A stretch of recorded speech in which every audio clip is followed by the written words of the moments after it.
There's an awful lot of interest in Mr. Gurdjieff. The previous podcast I put up about eating the egg yolk, about suffering and efforts, raised a number of questions, so I thought I'd try and answer those in a podcast. Mr. Gurdjieff was a very charismatic man. And he has almost driven people to insanity with the works of people who knew him. People read about the food diagram, the laws of 3 and 7, the Enneagram, blah blah blah. And they think that that is what Mr. Gurdjieff was about. Now, you can go that route if you want. It's the route of stuffing ideas and facts into your head that will do nothing. You can read those books for the next 20 years and they will do nothing. I'm going to be saying some things that might appear a little bit negative. They're not really negative. Mr. Gurdjieff was a great man. And most of the people who knew him and were around him loved him. But not all of them were sycophants. And what we see today is possibly the seeds of a new fucking religion. Really, the people who are jumping on this Gurdjieff bandwagon are so pompous and self-righteous. And I get comments from people saying, well, I went to a Gurdjieff group and it was like this elitist group. And that's how very often they behave. I've known people get involved in the Gurdjieff work who went in there mainly really just to fluff up their ego, to believe that they were part of something that was elitist and that somehow this made them special. And of course they forget Mr. Gurdjieff's statement that if you think you're special, you're ordinary, because everybody thinks they're special. Anyway, people don't like that stuff. So, during my lifetime, I'm an old guy now. During my lifetime, I was fortunate enough to meet a couple of people who knew Gurdjieff. I knew people who were associated with the main thrust of his work. And the surprising thing is that those people were not sycophants.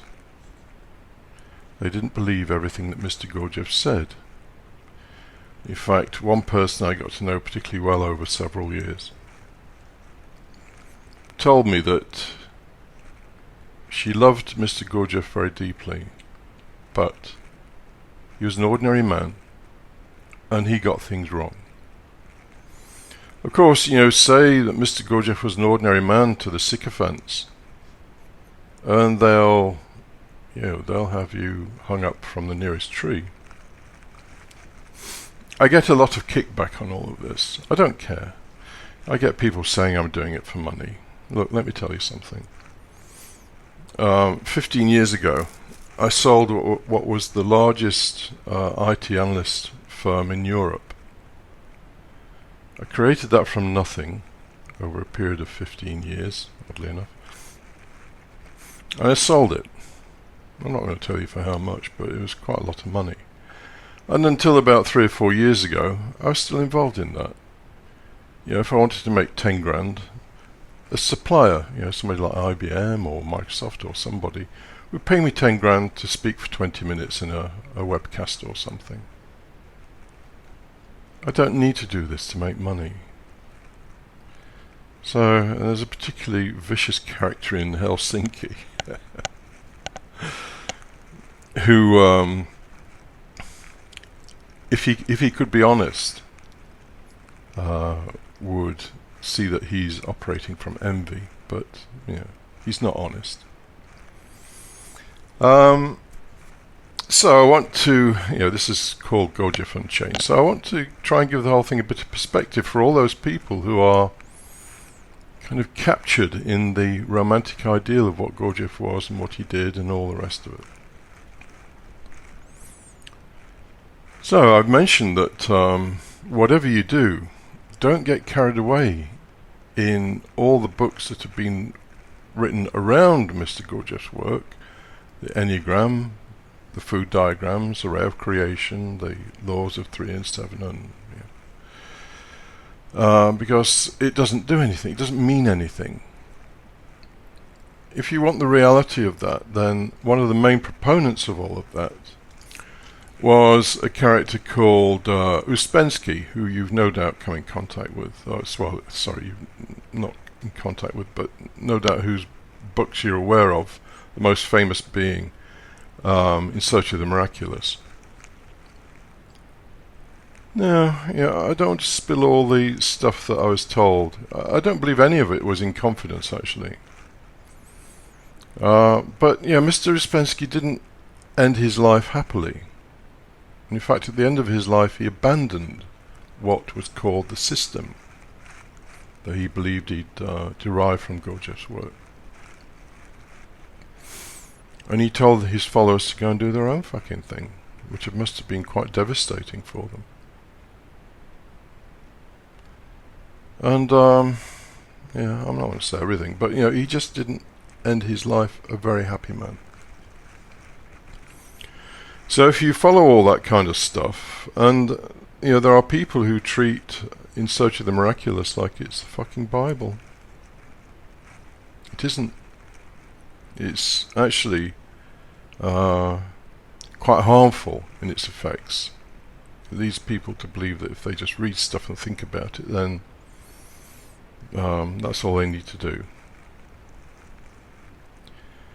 So, don't get carried away with all that stuff.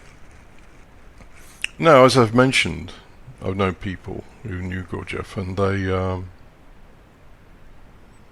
they would say he was an ordinary man. He made mistakes. And actually, Mr. Gurdjieff liked people who pushed back against him. I suppose in a way he could be seen a little bit of a bully. There's a very good example in a book written by Fritz Peters, who was when he got first to know Gurdjieff, was actually a young boy. Mr. Gurdjieff took this young boy under his wings, and Fritz Peters wrote a book about his experiences with Gurdjieff. Most of the Gurdjieff aficionados don't like that book because it dispels a lot of the myths. As Fritz Peters says in the book, Gurdjieff lived like an animal. Shock horror. Because Fritz Peters had to clean his room in the morning. Let me just read you something from Gurdjieff's own words. This is from Life is Real, Only Then When I Am. If you're going to read anything, read that. Beelzebub's Tales, well, I know people who spend their whole life nuancing every word, the heptaparapashinok and so on and so forth. But here's Mr. Gurdjieff being a bit honest, and my admiration for the man jumps by miles when I read things like this, because here's another thing. The greatness of a person is not measured by their how can I put it? They're claiming to be the world's leading authority on everything and being totally invulnerable. The measure of a person is their vulnerability. And here Mr. Gurdjieff is displaying a little bit of vulnerability, although whether he would have seen it like that, I don't know. So he says, when I found myself, this is page 21 for anybody who gets the book. When I found myself in a state of complete dissatisfaction with food and sex, the leading factor of these associations of mine appeared to be primarily vindictiveness. And in a state of full satisfaction they proceeded on a theme of the forthcoming pleasure of a meal and sex, or of the gratification of self-love, vanity, pride, jealousy, and other passions, He was a man. He knew vanity. And if he didn't get the requisite amounts of food and sex when they were needed, he would become vindictive. It's a great man who can talk about himself like that. So, in the same book, Mr. Gurdjieff will come out with silly things like, through the power of his mind, he could fell a yak 100 yards or something. Or he could put an elephant to sleep. And then, a few paragraphs later, he's talking about people's suggestibility and their stupidity at believing anything. Because people don't make these links, but yeah, putting an elephant to sleep with your thought sounds a bit far-fetched. So, back to these people who knew him, they would say sometimes he would give people very, very bad advice. I've mentioned Fritz Peters, the book by Fritz Peters. Fritz Peters grew up under Gurdjieff. Gurdjieff would make extreme demands of him. When Fritz Peters got older, he suffered from multiple nervous breakdowns. And he kind of lived on the edge of sanity. Well, you can imagine a young child who's just looking to someone for approval and being told all the while, well, go and dig 3 trenches if you've dug 2. And you're a worthless piece of shit unless you can dig 3 trenches in 15 minutes. Or, some kind of stupid requirement. Because there's a lot of this macho stuff in the Gurdjieff work. Anyway, Fritz Peters suffered from very poor mental health after being exposed to Gurdjieff.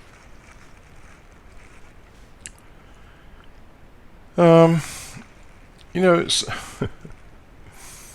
these people who knew Gurdjieff, one of them said, well, look, to be honest, if I'd come across a Zen school before I came across Gurdjieff, that's the way I would have gone. And in fact, Madame de Salzmann, who was supposedly the official person to continue with Gurdjieff's work, brought in a Zen master to work with them, to basically give some form and some practice to what Mr. Gurdjieff admitted in his own words near to his death. He said, well, I leave you all in a terrible mess. He'd experimented all his life, and people took it as being gospel. I knew one guy who was Mr. Movements. We've all seen people doing, or we've seen podcasts or videos on YouTube maybe, of people doing the movements. These strange things, strange physical postures and so on. I knew the guy who was supposedly, anyway, Mr. Movements in Europe, and he was acknowledged by the mainstream Gurdjieff work as being Mr. Movements. And I did do the movements for a while. And one day I was talking to him, and he said, the movements actually for most people are actually quite damaging. All that happens is their egos become inflated. If you watch these videos of people doing the movements, you might be able to see that on a lot of these people's faces a great degree of kind of I don't know what you call it, kind of self-satisfaction and arrogance. And so even that, the innocent thing of people dressing up in fancy robes and doing these strange movements resulted in a lot of people just developing these terrible egos. So where does that leave the whole thing? Well,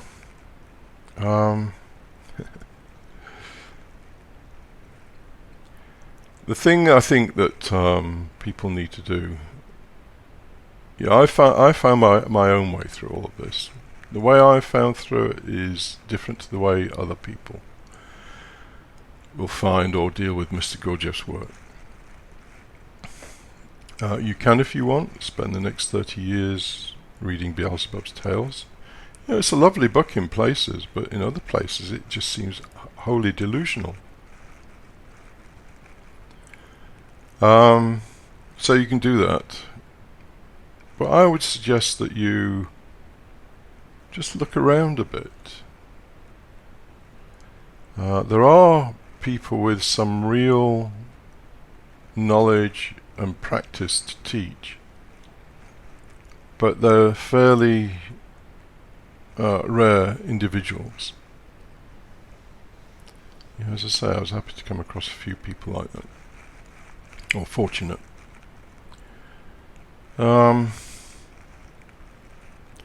I would suggest, as one person suggested to me, that if she'd come across Zen Buddhism prior to coming across Mr. Gurdjieff, that was the way she would have gone. Look at Zen Buddhism. Personally, I take a great deal from the Western philosophers, from the likes of Spinoza and Kant, some from Schopenhauer, some from Nietzsche.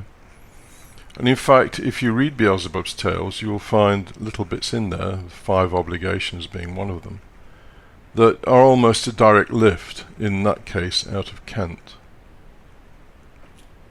So Beelzebub's Tales is a bit of a potpourri. So the bottom line in all of this is join a Gurdjieff group, but let me give you some warnings. Some of the people involved in the Gurdjieff work are some of the worst individuals you might ever fear to meet on this planet. Haughty, arrogant, potentially quite cruel, believe they're special in some way, all those kind of things.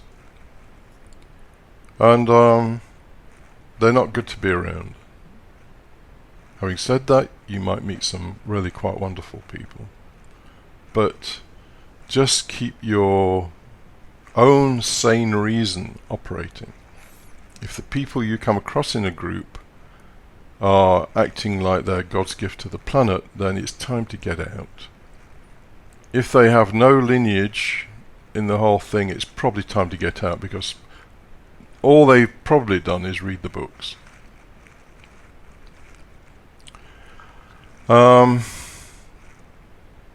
And you may end up just following Vedanta or Zen Buddhism or some established tradition like that. Or you might be able to carve something for yourself out of the legacy of Mr. Gurdjieff. But whatever you do, don't fill your head and your life full of all the nonsense around enneagrams and food diagrams and things. Here's the bottom line in the whole thing, and at this I'll finish. You have 2 parts to your nature. One part you could call the wolf or the beast. I've called it the beast in the past. The wolf or the beast is a legitimate part of your being. You can't pretend it's not there.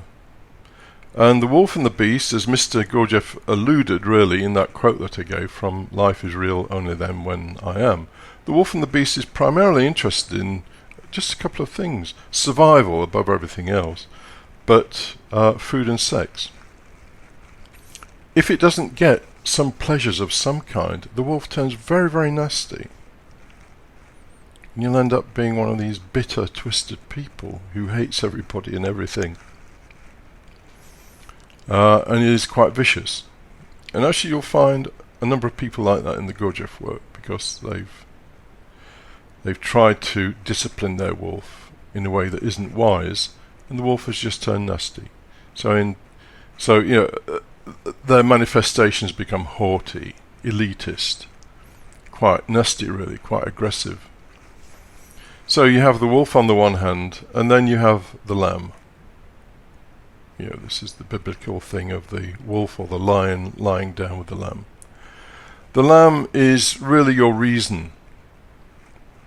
The problem for us is that the wolf has all the power. It's your body. It has a lot of emotional power, a lot of instinctive power. Your reason has almost no power.